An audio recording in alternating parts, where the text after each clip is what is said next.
In this video, I'm going to show you how to replace your PC's existing hard drive with a new Toshiba Q300 series solid-state drive.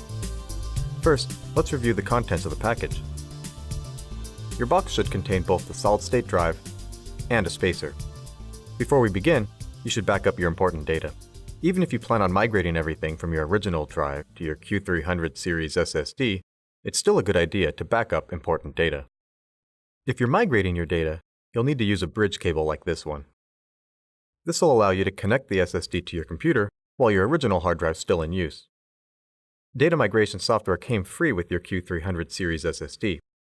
Visit this URL to obtain the data migration software.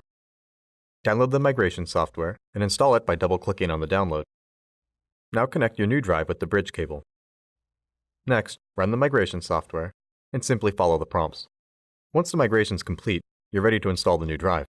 If you weren't migrating your data, this is also where you'd want to continue. Turn off your laptop, unplug all cables and accessories, and turn your laptop over. Different laptops will have different ways of accessing the hard drive. In our example, you can see the hard drive access door here, which I'll open now. This is my current hard drive. Your drive's location could be different. It might look like one of these. In many cases, you can simply slide the drive out of the bay, but you might need to remove a screw. Once you've removed it from the laptop, check if it's attached to a metal plate like this.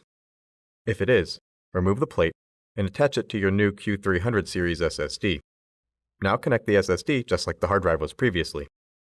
Once it's secure, close your laptop, flip it back over, and reconnect your cables and accessories. If you chose to migrate your data, you should be able to start your computer just like normal. It's that easy. I hope this helped you upgrade your hard drive to a Toshiba Q300 series SSD.